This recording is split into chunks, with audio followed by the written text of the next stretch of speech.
Episode की शुरुआत में दिखाते हैं कि फैंग यांकिंग का दिया हुआ स्पेशल स्किल को सीख लेता है और वो उस स्किल का यूज अपने हेवनली थंडर के साथ करता है, जिससे सभी बिस्ट डर के मारे पीछे हटने लगते हैं। जो वो देखकर जानदुंग काफी ज़्यादा हैरान रह जाता है और सोचता है कि आखिर वो लोग इससे इतना ज़्यादा डर क्यों रहे हैं। जानकिंग की स्किल से तो ये लोग नहीं डर रहे थे।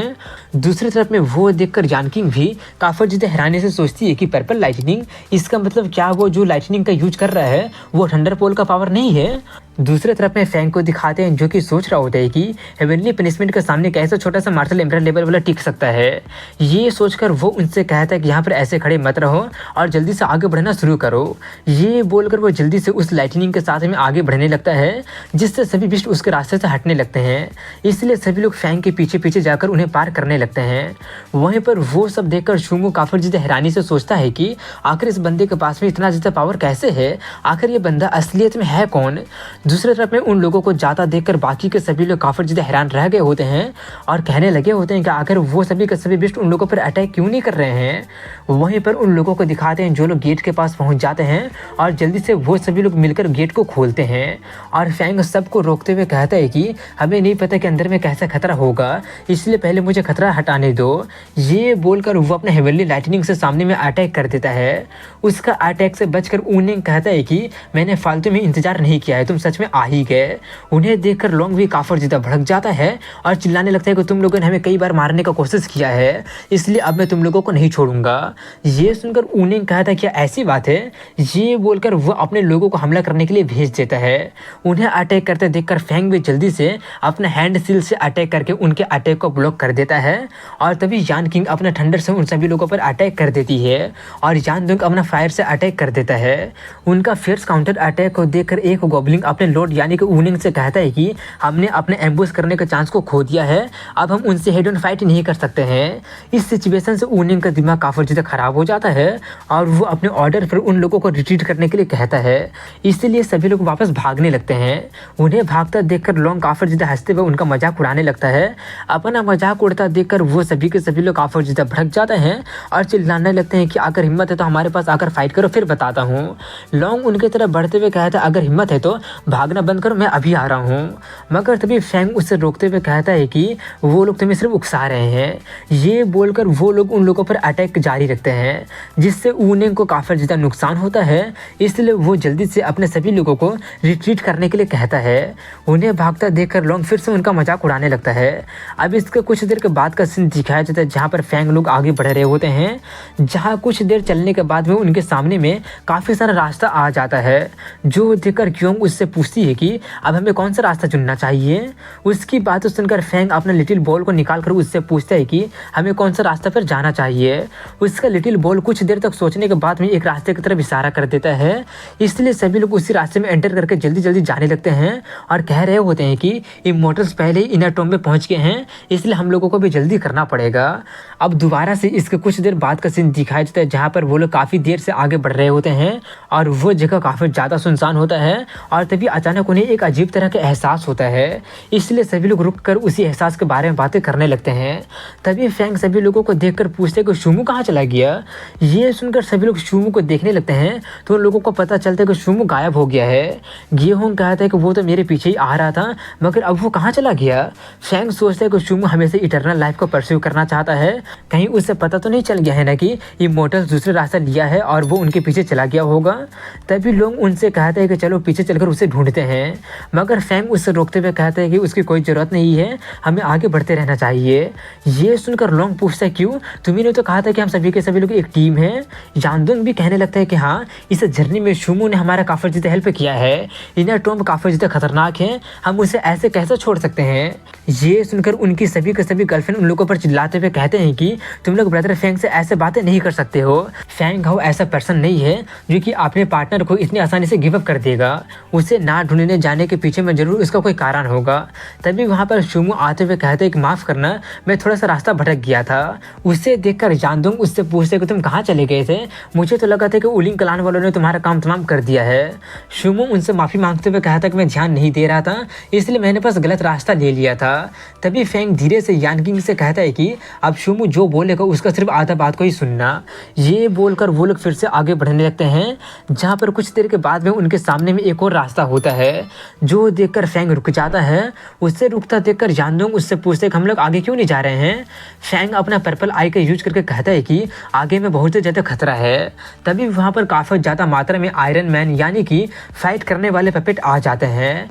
उन्हें अपने तरफ में आता देखकर फैंग जल्दी से अपना थंडर पावर का यूज करके अटैक कर देता है, मगर उससे उन्हें कुछ भी नहीं होता है। और अब देखने पर पता चलता है कि अंदर में कुछ भी नहीं होता है, सिर्फ आर्मर ही होता है। वो देखकर लोंग अपना कुल्हाड़ी से उन पर हमला करने के लिए जाता है, मगर उसका अटैक करने से पहले ही एक आर्मर जाग जाता है और उसका अटैक को अपने शॉट से ब्लॉक कर देता है और लोंग को पीट कर पटक देता है। वो देखकर फैंग जल्दी से उसे उठाते हुए पूछता है क्या तुम ठीक तो हो ना। तभी वो सभी के सभी आर्मर वाले पपेट जाग जाते हैं और उन लोगों पर अटैक करने के लिए आने लगते हैं। वो देखकर फैंग जल्दी से सभी लोगों को पीछे हटने के लिए कहता है और उन लोगों पर अपने हैंड सील से अटैक कर देता है, जिससे कि वो सभी के सभी आर्मर अपने कंबाइन पावर से ब्लॉक कर देते हैं। उनका पावर देखकर फैंग काफी ज़्यादा हैरान रह जाता है। वो सब देखकर लोंग भी कहता है कि कहीं इनका पावर मार्शल एम्परर के पीक पे तो नहीं पहुंच गया है ना।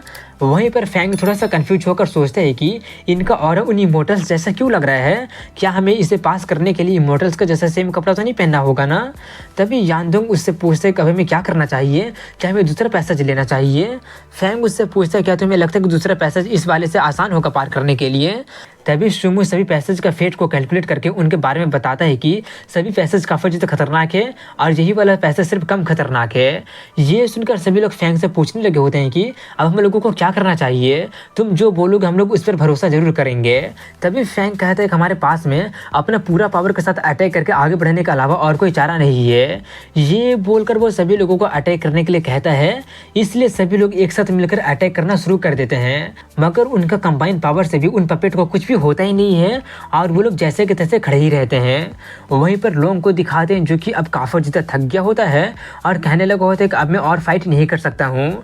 अगर अब सच में कोई रास्ता नहीं है तो चलो वापस चलकर टीचर लोगों से माफ़ी मांग लेते हैं। ये सुनकर यानदोंग उससे कहते हैं कि अगर तुम जाना चाहते तो चले जाओ, मुझे उनसे कोई स्पेशल केयर नहीं चाहिए। दूसरी तरफ में फैंग को दिखाते हैं जो कि उन सभी लोगों को साइड में होने के लिए बोलकर अपना पावर जमा करने लगता है। उसका एक्शन देखकर गेहोंग उससे पूछता है कि क्या तुम्हें अपना पावर को मार्शल एम्परर से आगे बढ़ा रहे हो। क्योंकि उससे कहते कि इस टॉम्ब में सभी लोगों का पावर मार्शल एम्परर में सप्रेस हो गया है, फोर्सफुली ब्रेक थ्रू करने पर तुम खतरे में पड़ सकते हो। वानसिन उन लोगों से कहते कि जरूर उसका ये करने का अपना कुछ कारण होगा। वहीं पर फैंग को दिखाते हैं जहाँ पर उसका आँख और नाक में से गोल्डन कलर का ब्लड निकलने लगता है, जो वो देखकर जानते काफ़ी ज़्यादा हैरान रह जाता है और सोचते हैं कि आखिर ये बंदा किस तरह की इनहेरिटेंस को ऑब्टेन कर लिया है। दूसरी तरफ में फैंग को दिखाते हैं जो कि सोचता है कि मैं इनर टॉम्ब में आ गया हूँ, क्या आप मेरे प्रेजेंस को फील नहीं कर पा रहे हैं मास्टर। ये सोचकर वो अपना फुल पावर को गैदर करके अटैक कर देता है, जिससे कुछ पपेट का काम तमाम हो जाता है और कहता है कि 2 बार और अटैक करने से हम उन्हें पूरी तरह से क्लियर कर लेंगे। वो सब देखकर सुमो कहता है मैंने कहा था ना यही वाला पैसेज लिविंग रोड है। लोंग उससे कहता है क्या लिविंग रोड और डेड रोड तुम कर रहे हो, अगर ब्रदर फैंग का सीक्रेट टेक्निक नहीं होता तो यहाँ से आगे बढ़ना बहुत ज़्यादा मुश्किल होने वाला था। वो लोग बातें कर ही रहे होते हैं कि तभी सुमो को किसी के आने का आहट सुनाई देती है, इसलिए वो सभी लोगों को शांत रहने के लिए कहता है। ये सुनकर गेहोंग जल्दी से अपना पावर का यूज करके सभी लोगों को कवर कर देता है और सुमो अपना पावर का यूज करके पता करके कहता है कि आने वाले इंसानी रेस से नहीं है बल्कि गु युआन रेस से है और वो भी 3 लोग हैं। ये सब सुनकर लोंग थोड़ा हैरानी से कहता है कि ये तो वही रेस है ना जो कि ये क्लेम करते हैं कि वो लोग नेचुरली गु युआन के पावर को पोजेस करते हैं और अवेकन करने के बाद में अल्टीमेट पावर को पोजेस करने जैसा हो जाता है। उसकी बातों का जवाब देते हुए यानदोंग कहता हाँ इसलिए हमें संभल कर रहना होगा क्योंकि उनसे डील करना आसान नहीं होने वाला है।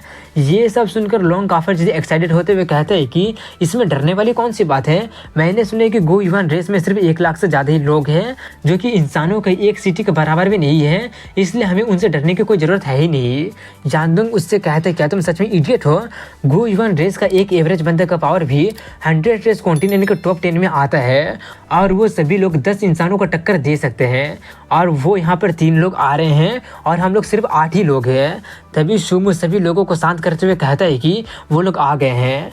तभी वहाँ पर वो तीनों गु युआन रेस के बंदे आ जाते हैं, जिसमें से एक बंदा कहता है कि लगता है कि कोई और है जो कि हमारा वाले ही रास्ता को चुना है। दूसरा बंदा कहता है देखकर वो लोग इंसानी रेस का लग रहा है। तीसरा बंदा कहते हैं इंसानी रेस वो लोग तो काफ़ी ज़्यादा कमज़ोर होते हैं।